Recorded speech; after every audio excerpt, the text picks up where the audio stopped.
Bonjour cher professeur, maintenant on va passer vers la démonstration de notre application admin. Cette application consiste à avoir une connexion avec la base de données, donc c'est primordial d'activer WAMP Server. Donc il est activé, il est en vert. On va dans le dossier de l'application admin, on l'ouvre grâce au Visual Studio 2012.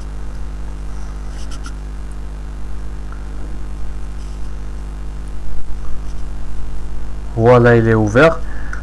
Ceux-ci sont des formes de notre application qui contient le code source qui garantit le fonctionnement. On clique sur Start ou démarrer qui va lancer l'exécution de l'application. L'application est bien exécutée. On clique sur admin pour s'authentifier. On va taper un mot de passe et un login erroné. Un message d'erreur non ou idée incorrecte. Donc, cette application garantit la sécurité. On va taper le mot de passe et le login correct maintenant. Adro 1, 2, 3, 4, 5. Le message affiche bonjour Badro, le nom de l'administrateur. On clique sur OK. La page d'accueil de l'application s'ouvre. Cette interface contient plusieurs boutons. On a le bouton déconnexion, bouton quitter. On a ces 7 boutons qui représentent les entités de notre système. On a entité bus, entité chauffeur, entité horaire, entité voyage, ligne, situation, station, pardon. On a trajet. On travaille par exemple sur bus. On a le tableau de la base de données affiché dans un data grid view.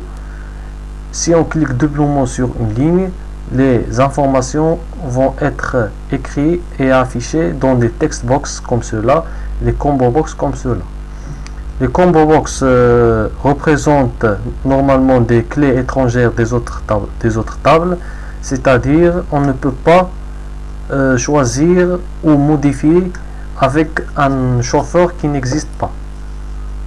On a ici des boutons ajouter, modifier, supprimer, sont des options de notre application. Commençons par l'ajout. On veut ajouter un bus. La matricule, on écrit par exemple 1, 2, 3 A, E, A, Z, E. ID, on écrit 88. Chauffeur, on va choisir le chauffeur 6. La marque Iveco par exemple.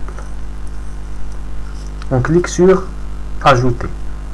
Un message affiche l'ajout est bien effectué. Le voilà. Si on veut s'assurer à 100% qu'il est ajouté dans la base de données, on va dans la page PHPMyAdmin et on doit la trouver.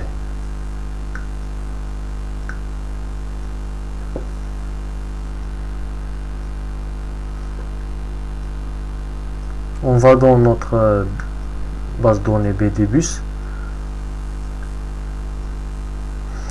On choisit la table bus qu'on a fait l'ajout. Et voilà, l'ajout est bien effectué. Cette ligne est écrite dans notre base de données. Maintenant, on passe vers la modification. Par exemple, si on veut modifier la marque de ce bus, Iveco, on le rend Mercedes. On clique sur modifier. La modification est bien effectuée. Mercedes. Le voilà, il est modifié Mercedes. Il est bien effectué. Maintenant, le bouton supprimer. Si on veut supprimer une ligne, La ligne qu'on a entrée précédemment, on veut la supprimer. Suppression est bien effectuée, donc il est disparu. Ce bouton actualiser sert à recharger les données du tableau. Actualiser, les données sont rechargées.